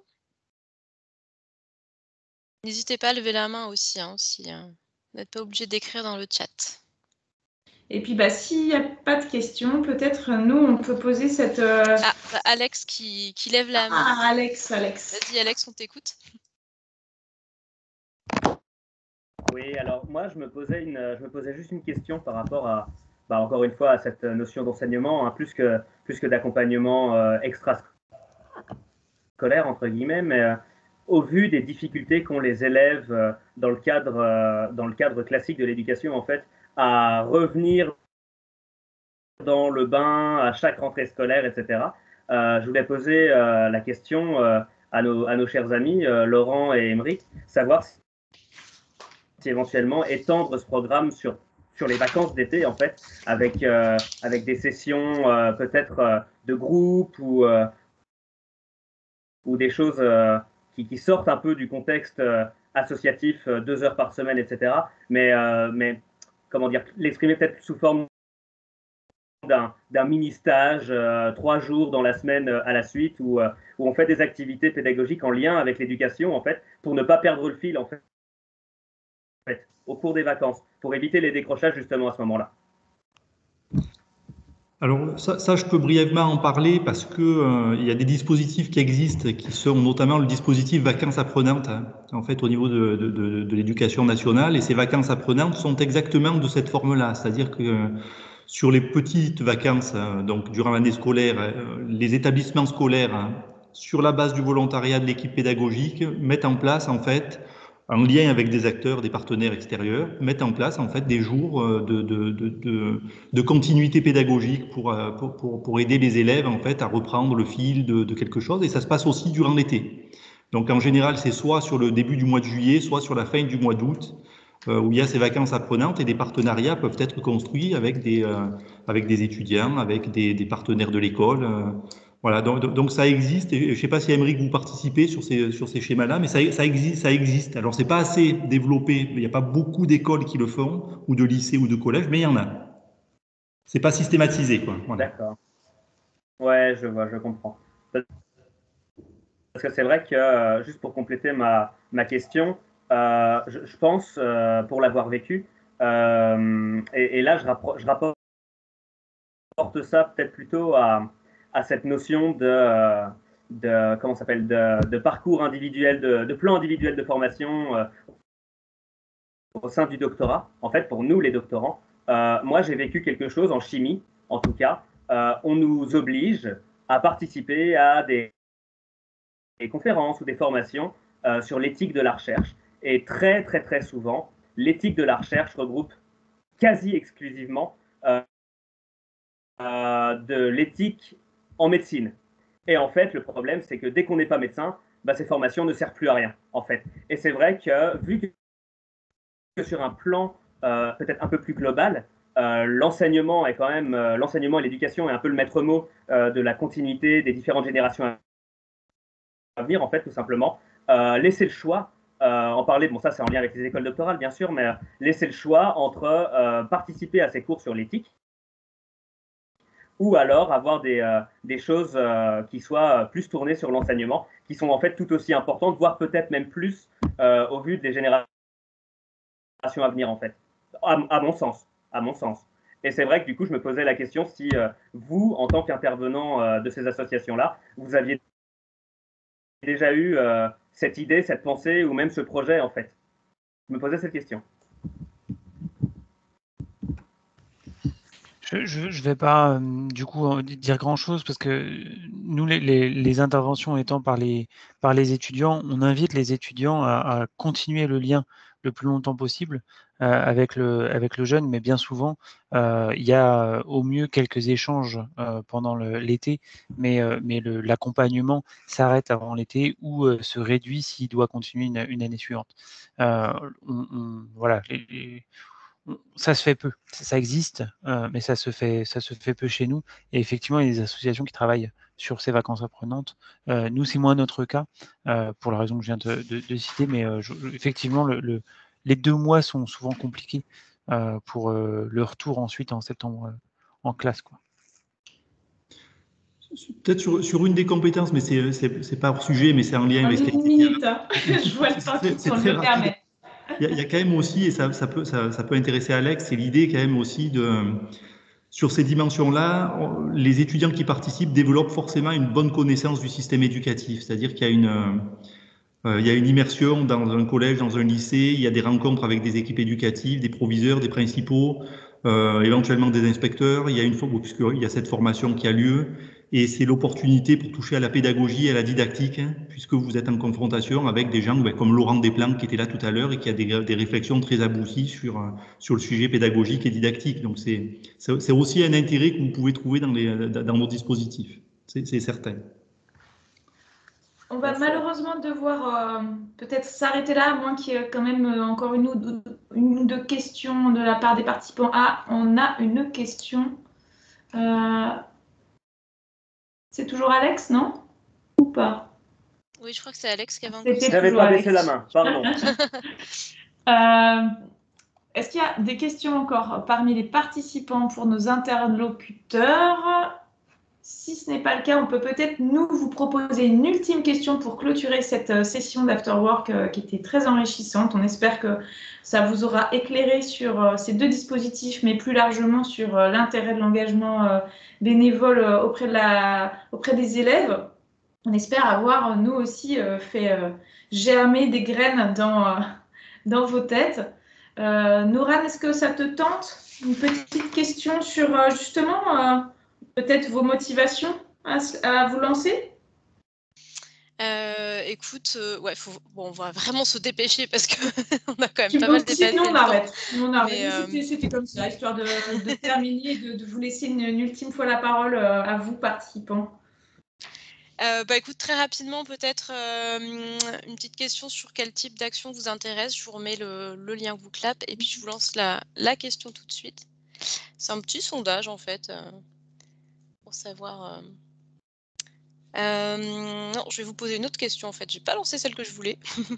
On en avait préparé plusieurs en fait. Sur le type d'accompagnement, voilà, c'était celle-là. Et du coup, il faut que je vous repartage mon écran.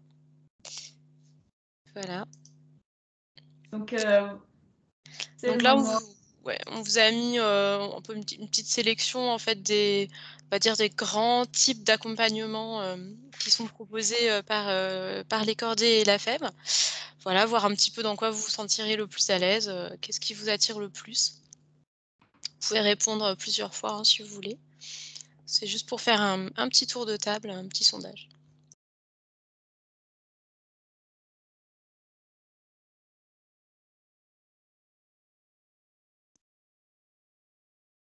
On sent qu'il y a une forte motivation côté scolaire, côté accompagnement et soutien scolaire.